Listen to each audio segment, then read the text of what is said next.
Okay, for this video, I'm going to be talking about some Kindle tips. Some of them seem a little self-explanatory, but it took me forever to figure them out or figure out that you can even do that. So hopefully this video will help some people, especially with the current things that are happening with Kindles that I have heard about. So we'll talk about that a little bit too, but that's pretty much this video, so I will just jump right on in. Okay, so my first tip is going to sound kind of obvious and stupid, but stickers. I bought myself a new clear case because the other clear case I have, I was so excited to decorate it, I just couldn't wait. So I stuck the stickers to the actual case, and now then after a while I realized I couldn't change the stickers unless I bought another case. So I saw somebody on TikTok just placing the stickers without like the sticky part exposed underneath the case, and then they can switch them out however they please. That was kind of mind-blowing for me. It should not have been. I'm not a stupid person. Like, I'm a graduate student. I should have at least a little bit of common sense, but I guess I don't. But that is now what I do with this nuclear case. I just kind of, they're all jumbled up because it happens sometimes, but like, now I can move them around however I want. And these like magnetic pop sockets are so nice.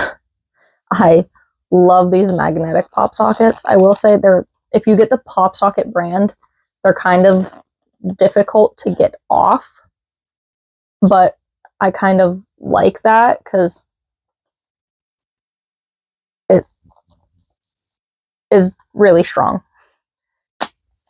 But if I wanted to, I could take it off with a little bit of extra work and switch it out for a different one. Like these ones that you can get on Amazon, they aren't pop socket brand, so they don't like come off of the base like the pop socket ones do. Like if you push and turn them, it comes off. These ones don't do that. So I could take the pop socket one off and that magnet is still there, and I'd be able to just stick that one on. So that's a fun little tip. Now, this next tip might not be a tip after a little while. I have a Kindle Paperwhite and I don't care about the ads, so mine has ads on it.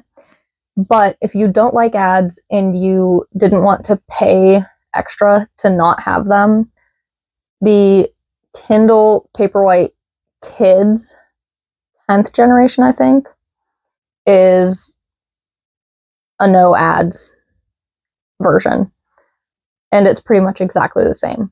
So that's just what I've heard, but I've also heard that they're going to start putting ads on the Kindle Kids, like of any type of Kindle, so that's a little sad, but whatever. I don't really care either way. I don't mind the ads, but if you do care about the ads, maybe give that a try. All right. Now for tips on your actual Kindle and not just with the look of your Kindle. So this next tip is one that took me a while to figure out. It's actually kind of two tips in one because I'll be showing you both of them. But if you want to show a clock on the top of your Kindle while you're reading, this is something I definitely need because I will get so caught up in a book that I sit there for hours and I realize I forgot to eat. And it's suddenly 2 in the morning and I have work the next day. So I will show you how to get that. So when you're in like a book, you hit these little A's and it brings you to this. You're going to touch more all the way on the end. And then right here, the second, will be show clock while reading. And you can turn that on and off. It's super, super easy. It's really, really cool. And this is also where you can change your reading progress. So if you click on that, it has options like your page, the time left, location in book instead of page. It's really cool, actually. You can do time left in chapter or time left in book. I like to do page in book. Mine, though, I will show you. If I go into it, it tells me the page number, and it also tells me what percentage into the book I am. So that's just how I like it. You can change it by tapping on it. So that's nice. I just like to see the page. I might be weird for that. But you can change the font of your book. Let me get to a page with normal text here. So we have our normal text. This is just the generic text. We go up to the top and click it. We click the little big A, little a. And then the second option here is font. You're going to click that. And then the top option, font family, shows you all kinds of different fonts that you can use. I use Bookerly. That's just the generic font that's always there. But I have heard that if you want to read faster or if you have dyslexia, you can use this font right here called Open Dyslexic. If I can click the right one. And that's what it looks like. I did try that, and I wasn't really big on it. I just smacked my mic, I'm sorry. But I don't know, it just didn't work for me. It makes the font so much bigger, and I just like it to be very normal. But you can also change like how bold your font is, and it'll like actually show. You can change the size of your font, and you can see it change. I prefer font size 4. Maybe I could do font size 3. That's font size 3. Yeah, I could probably do font size 3. We'll do font size 3. But I've heard a lot of people have like the font almost all the way up, and I'm like, how can you stand to read it like that? But then some people look at how little my font is, and they're like, how can you even see that? I don't know. I know somebody who literally uses font size 2, and she was like, oh yeah, font size 2 is still a little bit too big for me, but it just looks weird in font size 1 sometimes. I was like, how do you even see that? I don't get it. But you can change all of that stuff, and it's actually super easy, and having the clock up there is a lifesaver sometimes. Just trust me. Looking at my notes, the next couple-ish tips that I have are just basic tips. So those I'm really excited about, and I will talk about them now. So these last tips that I have are inspired a little bit by what is happening right now with the Kindle, where you will no longer be able to download books onto your Kindle, I guess, which confuses me because if you purchase them through the Amazon bookstore, how could you not just download them onto your Kindle? It sounds really stupid to me. I don't understand it, but I don't actually download any books from the Kindle bookstore. I've had my Kindle for a couple years now, or maybe just a year and a half-ish. I got it for Christmas 2 years ago, so yeah, it's been 2 years, I guess. Maybe just, yeah, just 1 year, I guess. I don't know. I've had my Kindle for a while, and I've never once bought a book on the Amazon bookstore and then downloaded it onto my Kindle, which sounds kind of crazy, but I'm going to explain how I did that. So the biggest way that I do it is I will get either a PDF or an EPUB version of a book using my laptop, and I email it to my Kindle, which I didn't know you could do until I tried like searching how to put an EPUB of a book I had on my laptop onto my Kindle, and I found it in a Reddit thread, and I'm very happy about it. So you can go onto your Amazon account, and I think it's in like account settings, and you go down to your devices, and I have like 5 different Kindles on my devices list because this is my 6th Kindle, I think, 5th or 6th Kindle. I used to have Kindle Fires when I was younger, and I would literally use them until they were like dead. They would not even turn on anymore. So that is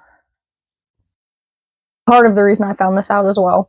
But every single device that you have your Amazon account on has its own email. So you go down and you find that device email, save it to your email contacts. And then you have to go through those settings and approve your email to send to your device email. I know it sounds complicated, but it's not as complicated as it sounds.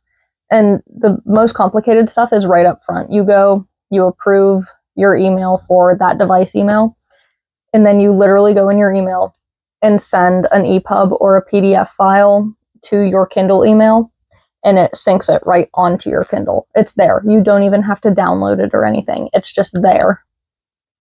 And since it is technically a document and not a book, Amazon is not able to take it off of your Kindle because it's not one of their files. It's one of your files. So they will never be able to take that book from your device. At least not that I know of as of yet. So if you want to get around using a cord to put books on your Kindle, literally just email it to your Kindle. It's so much easier. If I can find the thread that I learned that in, I will link it in my description box so that you can read through the steps. I'm going to try my best to find it because it helped me so much. So look for that in the description box if you want to try that. So my next tip is also for if you don't want to buy books from the Amazon bookstore, if you don't want them to have even more of your money after you bought your Kindle, and you don't want them to just take books that you paid money for, get the Libby app. Get a library card, get the Libby app, hook it up to your library card, and you can check out ebooks from your local library. And you can choose on the Libby app to send it right to your Kindle. It'll send it to your Kindle, and then you have your library book for however long your library will allow. I think my local library does a 2-week period, and they actually do have an option to re-check out the book if you haven't finished it yet, which is really cool. But if your library does not offer that, I have another tip for you. If you are reading a library book, you got it from Libby, Hoopla, wherever you got it from, and you still have a bunch of the book left, but you need to return it in a day or two. You know it's going to take you longer than that. Put your Kindle on airplane mode. As long as you keep it on airplane mode, the book will stay on your Kindle. Even if you return the book on whatever app you used to check it out, it will remain on your Kindle until you take your Kindle off of airplane mode. I have not tried it yet, but I have seen other people do it and seen it work for other people. So that is really cool.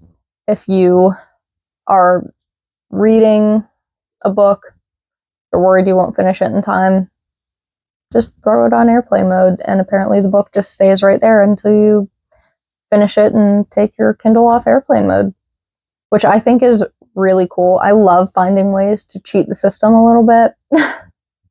Maybe that's not a good thing, but in this economy, you kind of have to learn to cheat the system a little bit. But looking at my notes, and I think that's really all the tips that I have. If you have any Kindle/e-reader tips that you know of, please put them in the comments. I love hearing tips. And if you have any e-readers that you think are equally matched, if not better, than a Kindle Paperwhite, please let me know, because I want to start not supporting Amazon so much just because of everything happening, but I think you would have to pry my Paperwhite from my cold dead hands because I love this thing so much. I have heard a lot of good things about Akobo, so I've been kind of looking into them a little bit, but so far I have not found a way for me to transfer my files onto them in like an easy way. So I don't know. Not sure yet. But those were my tips for your Kindle. I hope you enjoyed them and I hope they help you. So that's all I got, really. Happy reading, and I will see you on Friday, I believe. Bye.